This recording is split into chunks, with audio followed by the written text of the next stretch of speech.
ಮೇಲೆ ನಾವು construction start ಆದಮೇಲೆ ಮತ್ತು ಈ ಲೇಬರ್ಗಳೆಲ್ಲ ಎಷ್ಟಿದೆ ಅಂದರೆ ತುಂಬ ಕಾಸ್ಟ್. ಬೆಂಗಳೂರಿನಲ್ಲಿ ಒಬ್ಬ ಲೇಬರ್ಗೆ ಕನಿಷ್ಠ ಆದರೂ ಕೂಡ 1,500 ರೂಪಾಯಿ ಕೊಟ್ಟರೆ ಮಾತ್ರ ಯಾವುದೇ ಲೇಬರ್ಗೆ ಕೆಲಸ ಮಾಡಿದ್ರು ಕೂಡ ಇವತ್ತು ಒಂದು ಕೂಲಿ ಕೆಲಸ ಮಾಡೋದು ಕೂಡ 1,000 ರೂಪಾಯಿ ಬೇಕು. ಮಧ್ಯಾಹ್ನ ಊಟ ಕೊಡಬೇಕು, ಬೆಳಗ್ಗೆ ತಿಂಡಿ ಕೊಡಬೇಕು, ವಾರ ಆದರೆ ಸಂಬಳ ಕೊಡಬೇಕು. ಇಷ್ಟು ಕೊಟ್ಟರೆ ಮಾಡಿ ರೂಮ್ ಕೊಡಬೇಕು. ಕಂಪಲ್ಸರಿ ರೂಮ್ ಕೊಟ್ಟರೆ ಮಾತ್ರ ನಮ್ಮ ಆಂಧ್ರ, ತಮಿಳುನಾಡು, ಈ ನಾರ್ತ್ ಇಂಡಿಯನ್ ಕಡೆ ಇವಾಗ ಲೇಬರ್ ಸಿಗೋದೇ ಕಷ್ಟ ಆಗಿದೆ. ಎಲ್ಲ ಕಡೆಯೂ ಲೇಬರ್ಸು ಎಲ್ಲೂ ಇಲ್ಲ. ಅದರಿಂದ ಇವಾಗ ಏನಾಗ್ತದೆ ಅಂದರೆ ಒಂದು 6 ತಿಂಗಳಲ್ಲಿ ಕೆಲಸ ಮುಗಿದಿರಬೇಕಾದ ಒಂದು ಬಿಲ್ಡಿಂಗು ವರ್ಷಗಟ್ಟಲೆ ನಿಂತ್ಕೊಂಡು ಹೋಗ್ತಾರೆ. ಈ ವರ್ಷಗಟ್ಟಲೆ ಆಗೋದ್ರಿಂದ ಈ ಪಾರ್ಟ್ ಆಫ್ ಟೈಮ್ಸ್ ಇರುತ್ತೆ.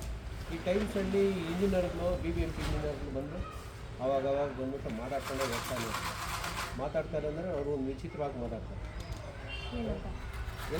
ಎಲ್ಲ ಡಿಮ್ಯಾಂಡಿಂಗ್ ಮಾಡಿಕೊಂಡು ಮೊದಲು ಇದ್ದರು. ಇವಾಗ ಏನು ಆಗುತ್ತೆ ಅಂದರೆ ಇಂಜಿನಿಯರ್ಗಳು 6 ತಿಂಗಳು ಒಂದು ವರ್ಷಕ್ಕೆ ಚೇಂಜ್ ಆಗ್ತಾನೆ. ಬರೋರಿಗೆ ಲೀಗಲಾಗಿ ಏನೇನು ಬೇಕು ಎಲ್ಲ ಅಪ್ರೂವ್ ತೊಗೊಂಡಿದ್ದು, ಸ್ಯಾನಿಟ್ರಿಯಿಂದ ಹಿಡಿದು ರೋಡ್ ಕಟ್ಟಿಂಗು, ವೈರಿಂಗ್ ಮಾಡೋದು ಎಲ್ಲ ಪರ್ಮಿಷನ್ ತೊಗೊಂಡ್ರೂ ಕೂಡ ನಮಗೆ ಒಂದು ಬಿಡೋದಿಲ್ಲ. ಆಮೇಲೆ ಈ ಇವಾಗ ಪೊಲೀಸ್ನವರು ಶುರು ಹಚ್ಕೊಂಡ್ಬಿಟ್ಟಿದ್ದಾರೆ. ರೋಡ್ನಲ್ಲಿ ಯಾವುದು ಹಾಕಬೇಡಿ ಅಂತ ಹೇಳ್ತಾರೆ. ಏನಾದರೂ ಹಾಕಕ್ಕೆ ಹೋದರೆ ಅವರೂ ಬಂದುಬಿಟ್ಟಿದ್ದಾರೆ.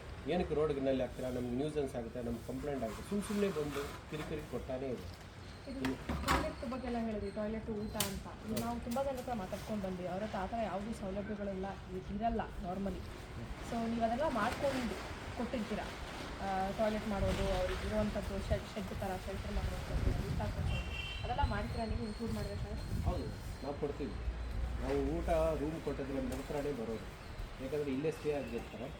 ಅವ್ರಿಗೆ ಊಟ ರೂಮ್ ಏನೋ ವ್ಯವಸ್ಥೆ ಮಾಡಿದ್ರೆ ಮಾತ್ರ ಇರ್ತಾರೆ. ಇಲ್ಲಾಂದರೆ ಬೇರೆ ಕಡೆ ಹೋಗ್ತಾ ಇರುತ್ತೆ. ಯಾಕಂದರೆ ಇವತ್ತು ಲೇಬರ್ಗಳಿಗೆ ತುಂಬ ಡಿಮ್ಯಾಂಡ್ ಇದೆ. ಸರ್ಕಾರವನ್ನು ಗಮನ ತಗೋಬೇಕು.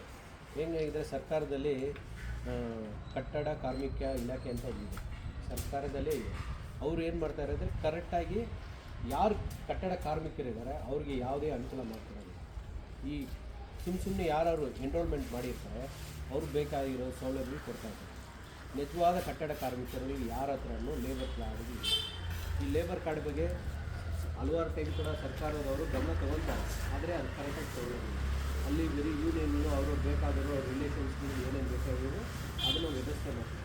ಅದು ಕೂಡ ಸರ್ಕಾರ ತುಂಬ ಗಮನ ತಗೊಳ್ಳುತ್ತೆ. ಯಾಕಂದರೆ ಎಷ್ಟೋ ಲಕ್ಷಾಂತರ ರೂಪಾಯಿ ಜೀತವನ್ನು ಇವತ್ತು ಮನೆ ಕಟ್ಟೋದು. ಇದಕ್ಕೆ ಒಂದು ಬೇಸಿಕ್ ಒಂದು ಮನೆ ಕಟ್ಟಬೇಕಾದ್ರೆ ಕಟ್ಟಡ ಕಾರ್ಮಿಕ ಇಲಾಖೆಗೆ ಸುಮಾರು ಒಂದು 50,000 ರೂಪಾಯಿ ಅಷ್ಟು ನಾವು ದುಡ್ಡು ಕಟ್ತೀವಿ. ಯಾವುದೇ ಒಂದು ಸಣ್ಣ ಮನೆ 30-40 ಮನೆ ಕಟ್ಟಿದ್ರು ಕೂಡ 50,000 ರೂಪಾಯಿ ಅಷ್ಟು ದುಡ್ಡು ಕಟ್ತೀವಿ. ಅದು ನಮ್ಮ ಲೇಬರ್ಗೆ ಬರಬೇಕು, ಆದರೆ ಲೇಬರ್ಗೆ ಬರ್ತಾಯಿಲ್ಲ.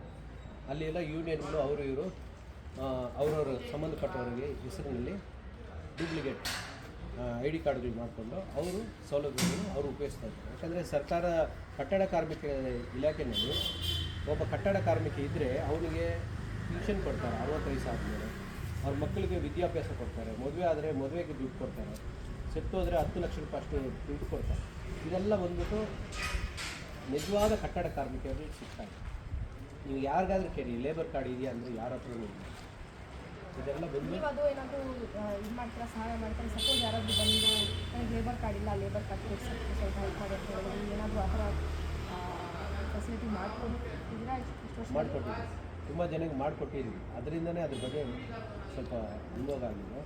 ಅಲ್ಲಿ ಕೂಡ ತುಂಬ ಕಷ್ಟ ಮೇಡಮ್. ಅಲ್ಲಿರೋ ಅಧಿಕಾರಿಗಳು ಕೂಡ ತುಂಬ ಭ್ರಷ್ಟರು. ಯಾವುದರಲ್ಲೂ ಕೂಡ ಅವರು ಸುಮ್ಮನೆ ಇರೋದಿಲ್ಲ, ಎಲ್ಲ ಭ್ರಷ್ಟರು.